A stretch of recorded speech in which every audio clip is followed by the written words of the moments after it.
Assalamualaikum warahmatullahi wabarakatuh. Selamat jumpa lagi dengan saya Iwan Setiawan. Baiklah, kita lanjutkan materi sistem pemindah tenaga pada kendaraan, yaitu untuk khususnya materi kopling ya. Seperti kalian sudah pelajari sebelumnya kan pemindah tenaga itu memindahkan putaran dari mesin ke roda belakang ya. Jadi pemindahnya itu mulai dari kopling, kemudian ada transmisi, kemudian ada poros propeller, ada diferensial, kemudian ada poros penggerak roda dan ban. Nah, untuk hari ini kita hanya membahas kopling dulu atau clutch ya. Baiklah, kita lanjutkan. Nah, jadi kopling atau clutch itu fungsinya memutuskan dan menghubungkan putaran atau tenaga dari mesin ke gigi transmisi. Kedua, membuat halus saat pemindahan gigi. Jadi nanti di dalam gearbox atau di box transmisi itu perpindahan giginya itu halus ya, dari netral ke satu, satu ke dua, tiga, empat, atau ke mundur, atau balik lagi ke netral itu jadi halus ya di dalam gearboxnya. Sementara di tempat pengemudi juga dia memindahkan gigi persnelingnya juga mudah ya. Nah itu jadi fungsi kopling itu adalah untuk memutuskan dan menghubungkan putaran dari mesin ke transmisi. Oke, clutch cover atau rumah kopling. Jadi kopling itu terletak di antara rumah kopling dan flywheel. Nah, flywheel itu apa? Flywheel itu eh, komponen atau semacam apa yang disebutnya roda gila atau gigi gendang itu, dia bentuknya bundar dan berhubungan dengan poros engkol ya, poros engkol. Jadi eh, kopling terletak antara rumah kopling atau clutch cover dan flywheel. Nanti akan dijelaskan lebih lanjut. Nah, sekarang flywheel. Nah, ini atau roda gila atau gigi gendang. Fungsinya apa? Menyimpan tenaga mekanik atau yang biasa disebut dengan momen inersia. Jadi, tenaga mekanik perlu disimpan agar kinerja mesin tetap stabil dan tidak menurun. Jadi, flywheel ini membuat putaran mesin lebih stabil ya. Jadi, membantu gerakan putaran dari mesin dan juga gerakan torak yang naik turun ya. Jadi, dari torak ke poros engkol, kemudian ke flywheel atau roda gila. Nah, ada lagi komponen namanya release bearing atau bantalan pembebas. Fungsinya adalah meneruskan dorongan dari garpu atau fork dari kopling menuju pegas diafragma pada saat kopling diinjak oleh pengemudi. Jadi ini untuk kopling tipe pegas diafragma. Dan kemarin sudah dijelaskan ada juga kopling tipe pegas ulir ya. Ya, cara kerja release bearing ini tidak hanya sekedar menekan, tetapi juga harus berputar. Jadi kalau misalnya sudah tidak berputar atau sudah macet, itu harus diganti. Nah, ini ada release fork atau garpu penekan, yaitu alat penghubung dari release coupling dengan release bearing yang bergerak maju mundur. Ya, jadi ini penghubung dari pedal kaki ya, pedal kopling kita injak, itu dia akan menggerakkan garpu penekan ini ya ke rumah kopling. Dan yang akan menekan clutch cover dan akan membebaskan putaran mesin ketika seorang pengemudi menginjak pedal kopling tersebut. Nah, ini akan mengikuti gerakan dari pedal kopling yang diinjak oleh pengemudi.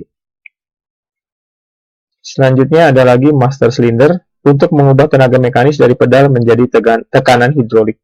Jadi gaya tekan dari kaki pengemudi itu kan namanya gerak mekanis ya, dari kaki ke pedal, dari pedal ke tuas yang ada di master cylinder itu masih mekanis. Kemudian nanti tenaga kita akan menjadi lebih ringan setelah masuk ke master cylinder ya, jadi tekanan hidrolik. Kemudian ada lagi release cylinder atau silinder terbebas, meneruskan tenaga dari master cylinder yang nantinya digunakan untuk mendorong garpu pembebas. Nah, ini yang langsung terhubung dengan release fork atau garpu pembebas. Kalau yang tadi kan master cylinder ini terhubungnya dengan pedal kaki ya, atau disebutnya ini master cylinder atas ya, jadi posisinya emang di atas nih. Jadi master cylinder ini yang terhubung dengan pedal kaki ya. Sedangkan yang release cylinder ini yang langsung terhubung ke garpu penekan rumah kopling. Nah, jadi seperti apa konstruksinya? Nah, ini di Bapak gambarkan lagi. Jadi ini flywheel ya yang menempel ke blok mesin atau poros engkol. Kemudian clutch disc itu piring atau pelat kopling, kemudian clutch cover dan pressure plate. Jadi rumah kopling dan pelat penekan. Jadi kopling itu terletak antara flywheel dan rumah kopling. Nah, ini yang sering diganti adalah koplingnya atau clutch disc-nya yang sering habis nih ya. Kemudian nanti ada lagi ada release bearing di bantalan penekannya. Bantalan pembebas ya, dia selain menekan juga dia bisa berputar. Kemudian ada clutch release bearing hub. Nah, ini ada pasangannya release bearing ya. Kemudian ada clutch release fork, itu garpunya. Nah, nanti di sebelah kanannya ada box transmisi atau gearbox ya. Jadi seperti itu urutannya. Nah, seperti ini ya, sistem kopling atau clutch system ini juga sama dengan yang tadi, hanya ini mungkin gambarannya lebih jelas ya. Flywheel, di situ ada di flywheel ada gerigi atau giginya ya, itu biasanya terhubung dengan motor starter. Jadi kalau kalian starter mobil itu nanti menggerakkan flywheel. Dan clutch disc ada pelat koplingnya, pressure plate pelat penekan, diaphragm spring, ini kopling tipe pegas diafragma ya, atau rumah koplingnya tipe pegas diafragma, kan ada yang tipe pegas ulir ya. Clutch cover rumah kopling, release bearing bantalan pembebas, kemudian release fork garpu pembebas. Nah, pedal kopling atau clutch pedal itu terletak sebelah kiri ya untuk mobil-mobil manual. Kemudian yang tengahnya itu adalah rem, sebelah kanannya adalah gas. Jadi fungsi pedal kopling mengatur jarak kopling dengan flywheel atau roda gila. Jadi mengikuti ya, kopling itu mengikuti gerak dari kaki. Misalnya kita injaknya dalam, rod koplingnya akan membuka penuh dan akan terputus putaran dari mesin ke transmisi. Kalau dibuka setengah, nanti putaran itu agak nyambung, jadi sedikit menyambung ya. Tapi ini efeknya kopling cepat habis ya. Jadi kalau ibaratnya injak kopling setengah ya, jadi antara nempel dan tidak itu bisa untuk keadaan-keadaan tertentu kadang-kadang digunakan kopling setengah, jadi antara nempel dan tidak, tapi kopling cepat habis. Kemudian ada yang di apa tadi, kalau ditekan penuh putaran mesin ke transmisi akan terputus. Tapi kalau ditekan setengah itu antara nyambung dan tidak. Tapi kalau dilepas berarti putaran dari mesin nyambung ke transmisi dan nyambung ke roda belakang.